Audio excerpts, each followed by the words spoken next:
Okay, I'm going to be riding this 22 Kawasaki Z900.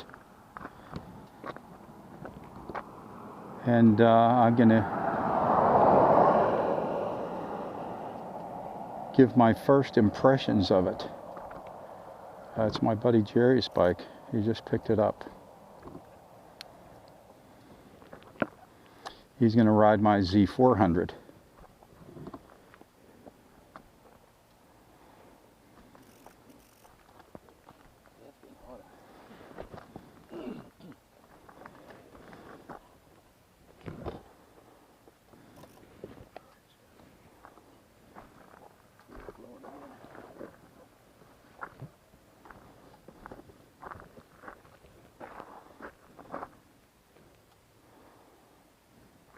We were going to throw a new Pirelli that is what came on this machine stock on, but we needed a special hex head to fit the axle. The big ones I have don't fit this one.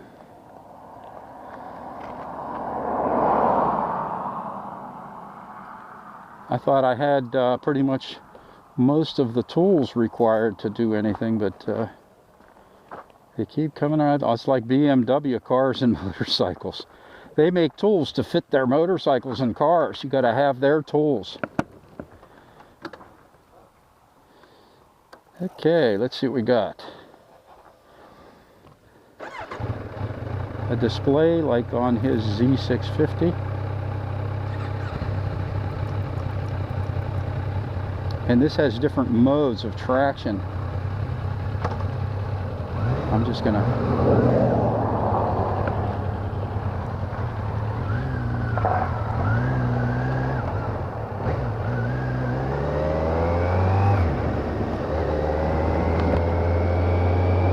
clutch pull is nice. Low end grunt, of course this is a 900. Steering is quick. Engine is pretty smooth. Came from the factory with rubber topped foot pegs.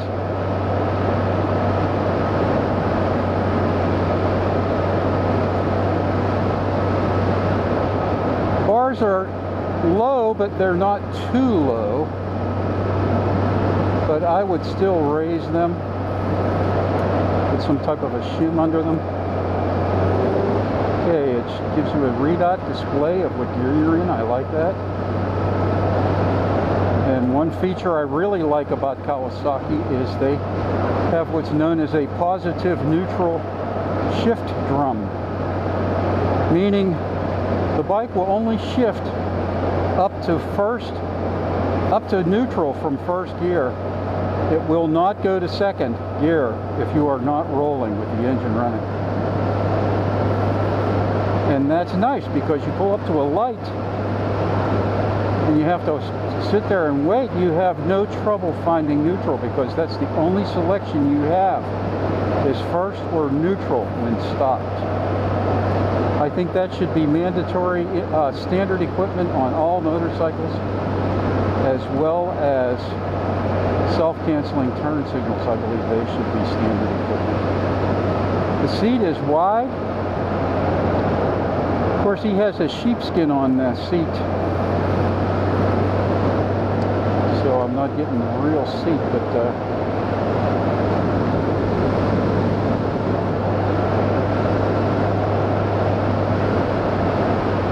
the suspension is on the stiff side.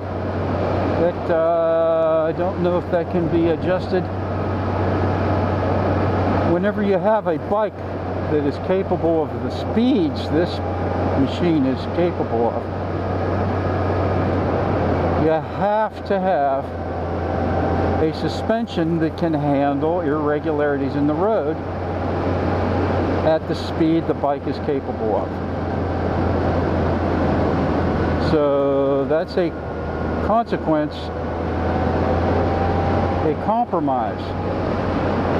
The bike will go fast, but you're going to have a harsher ride, a stiffer ride at lower speeds. And another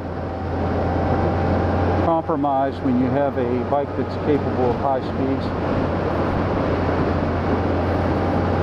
You have to run the very high speed rated tires. I think these are W rated tires, which it has a speed rating of 189 miles an hour.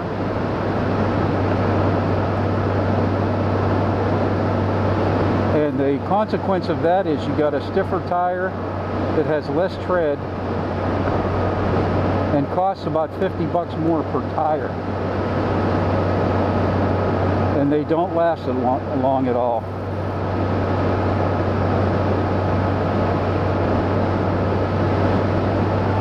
So if you're driving around with any amount of sanity at all, you're not ever going to get to the edge of that tire's grip performance in normal driving. But you got the best.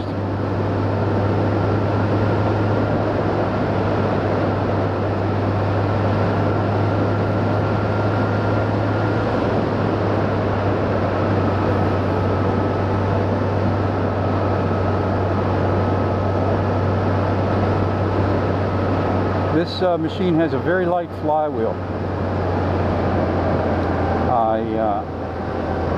I tried it earlier today just for a short trip, and I stalled it twice because it doesn't have much flywheel effect.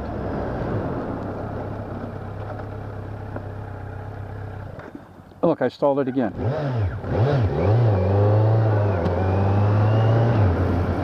Yeah, flywheel stores inertia, and I've ridden Moto Guzzi's for decades. They all have heavy flywheels. They rev slowly, and you have to work at it to stall one of them because that flywheel just keeps spinning. Whereas on these bikes with light flywheels, they rev instantly. And they stall instantly if you're not slipping the clutch to get rolling.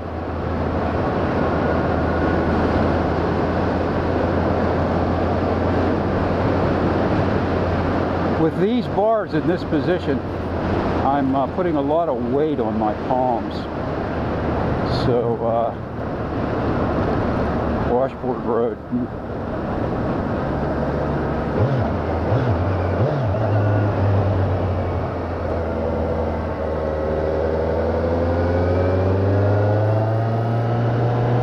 Effortless uphill acceleration.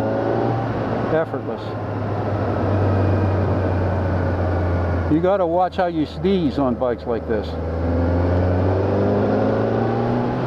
I can understand why it has traction control.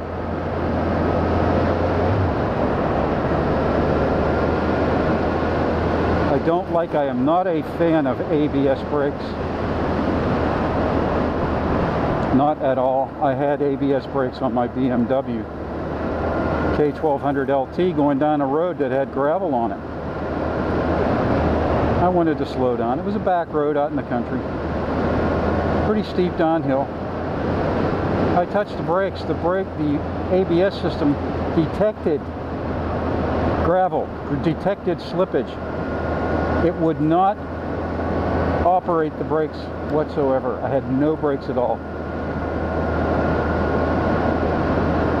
I had to run into a fence at the bottom of the hill through the grass that was going around a salvage yard to stop. I broke my front fender, but at least I didn't drop that 900-pound motorcycle. I got rid of that bike right after that. I do not trust ABS brakes. I don't like them. My Moto Guzzi, which I got after that, had ABS, but I could just flip a little switch on the fairing to turn the ABS off and convert them to conventional brakes. That's because there are times when you are on gravel, when you're on a dirt road, when you get caught in the snow, and you would like to have brakes in those situations. I understood that at Moto Guzzi, but not at BMW. And I wonder if that had anything to do with a lot of the police forces in Germany switching from BMW to Moto Guzzi. which doesn't surprise me. I'm not going to badmouth my BMW, but I will never buy another one. Not just because of the brakes.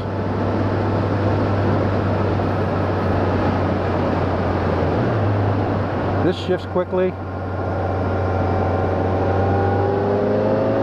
Feels very planted. Light on its feet. Effortless acceleration. I would call this addictive acceleration.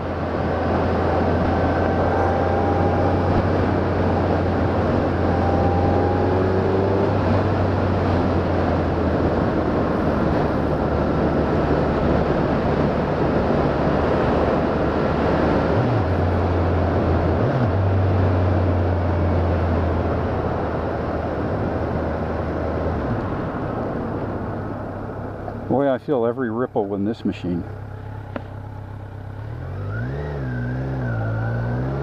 Nice smooth engagement on the clutch.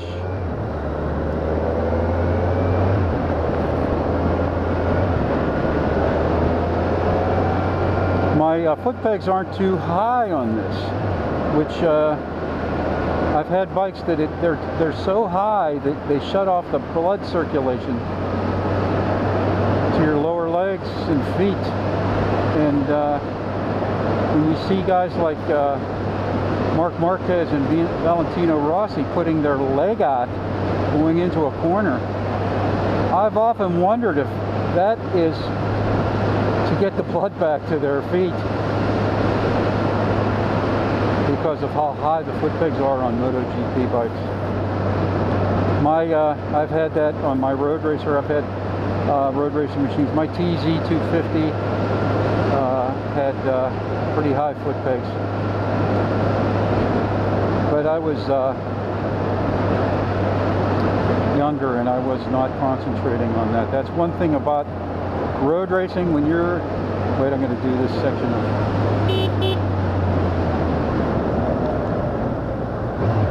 this has pitiful horns. Not that that would have saved me, but messed up this nice section of road.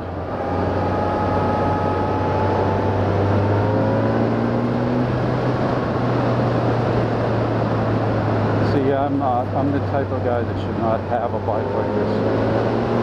I can't leave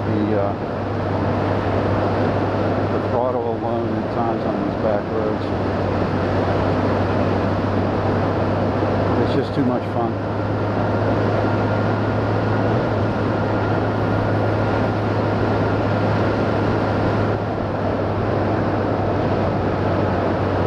I swapped bikes with a buddy of mine one time. I swapped him a Moto Guzzi V50 for his ZX6. Every time I looked down at the speedometer, I was doing 70 miles an hour through neighborhoods. So I had to get off of that bike.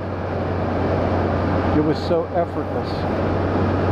Just, you know, fifth, sixth gear, you know, fourth, fifth, sixth, look down at your speedometer, you're doing 80. Yeah, the suspension is stiff, but the bike feels completely planted and in control. Nice, smooth, powerful brakes. I want to see. I don't want to stand it up on the front wheel on this ain't my bike. Powerful clutch.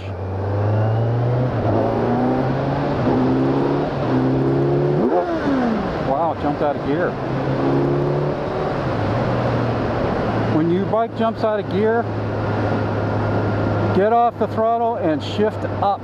Never shift down.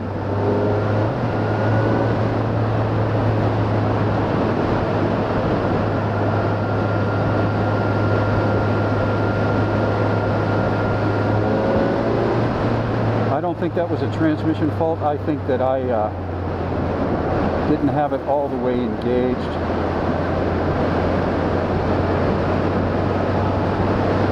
I didn't make a good shift.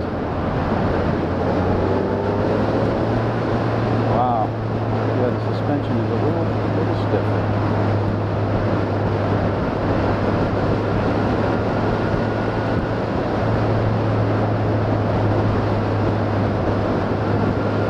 It's comfortable for a sport bike. I could ride this all day. Especially after some tweaks. A little bit of a higher windshield. Raise the bars. Foam rubber foot or grips. But you're leaning. You're putting your body weight on those.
It has multiple trip meters, tells you your fuel mileage.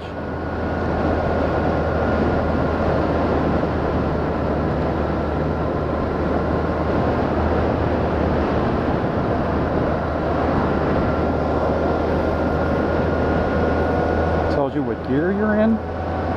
There's a clock.